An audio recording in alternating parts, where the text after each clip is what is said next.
My first job was working on a farm. My sister's a farmer. I grew up in a farming village, so I've got a very strong personal view in this, and I really wish the government would listen to the farmers. What we're talking about here are not the ones who the media like to concentrate on, the Dysons, the Clarksons, who are doing it as a tax dodge. And yeah, tackle them, great.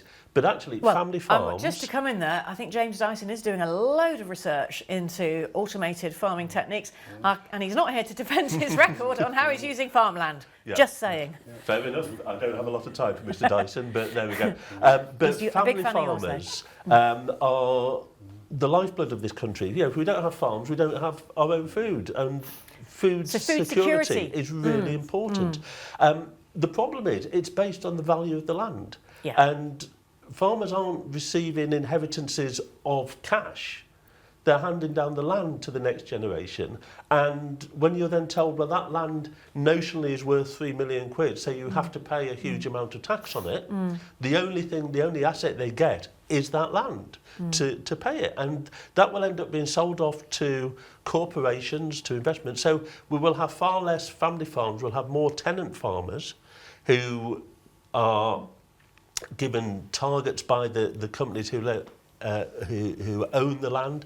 We will have less investment in nature and in protecting wildlife, which farmers do. They play a really, really important job. But the government is saying that it's not going to affect as many farms as we are led to believe by all the farmers that are up in arms about it, because once you factor in all the concessions, it's not going to hit farming families, let's say, as disproportionately as they say, compared to other people who have their own businesses, other people who have family houses that they can't pass down, because they have to pay inheritance tax. Why should it be any different? The research by Channel 4, which is independent research, said it will affect 1 in 4 farms. That is a huge number. Yeah, that is a huge amount of our farming land being affected by this. OK. Any... I think the big issue here is that it just wasn't modelled when they announced the tax. They didn't actually model it to communicate it. And as David said, it took Channel 4 to do this sort of work. And everyone was arguing who should pay it. You mentioned the 3 million. Obviously, the 1 million was the headline. But when you look into it, there are reliefs, etc. And when you're doing something like this, you've got to be absolutely clear. This is what the impact is going to be. This is how many people this is going to affect. And they didn't do it. They just put it out there. And you raised a point about, why should someone have a house, they were very clear about the numbers when they published this. And they pushed back against the other agencies that were saying, like the Country Land and Business Association. Yeah, but just a point you raised about, someone with a house pays inheritance.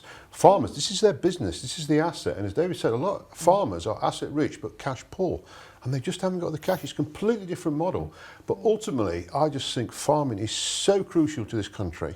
It's 6% now in terms of the food we produce, and it's going down. We need to preserve farming in this country with everything we can.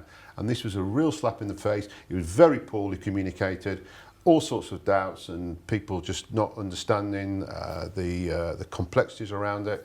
And I'm sorry, I just think it's absolutely disgraceful. Do you have any sympathy for the government on this, Dyneshia? Do I think that they need to increase taxes to support infrastructure in all of these areas that we're struggling in? Absolutely. Looking at untraditional areas that they didn't tax before is one route to it. Should they have started here? That's debatable. And I think that's what it boils down to. But I think they do have to make some hard decisions about where taxes are going to be derived. Unless they start taxing businesses more or large corporations more. Well, they have really, in a way, haven't they? They've said that the national insurance contributions need to go up on businesses. So they have, though, David, kept to their manifesto pledge of not increasing working taxes. Well, that was a silly pledge to make in the first place. Exactly. So you think they should just... I think we should be looking at where wealth lies in this country, and we have now something like 20 times the amount of billionaires that we had when the Conservatives came into government. That's an awful lot of wealth being hoarded by a very small number of people. Actually tax that. Don't be afraid of taking on the rich and the powerful. Rather than tax the weak, the voiceless, go for those who actually hoard the money. Tax them. And I think there are plans, of course, to make sure that business taxes are being paid, that the loopholes are closed off for the multimillionaires. But again, there's a balance, isn't there? About, I mean, I know that the Conservative government was hesitant to come down too hard on the very wealthy because they'll just up and leave. Yeah, it's always this balance, isn't it? It's interesting, the American model is very different, because what they're saying, Elon Musk comes to mind, his role, is to look at the efficiencies across the public sector. We have one of the most inefficient public sectors, and I've worked closely with it. Absolutely. I've worked closely with ministers, I've seen their departments in what we do and what we deliver. After 14 years of austerity, you'd think that there would be a little bit more efficiency.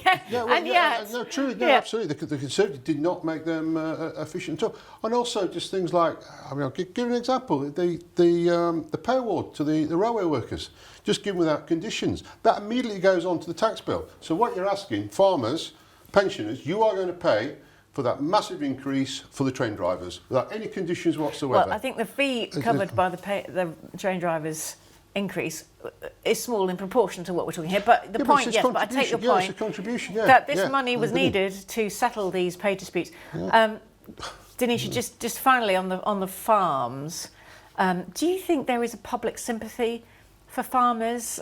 Because Britain is an interesting country, or England country, whatever. We've got the rural life, you've got urban life, you've got deprivation here, you've got, was this an easy target maybe for the government? I think culturally you'll have had a really great relationship with the land. I mean, just how, the UK is laid out, how you'll work with agriculture. Coming from a Caribbean island, we have a very different relationship with the land. And so I think it's part of the lifeblood of the country, and there should be some work to preserve that relationship. Yeah. Okay.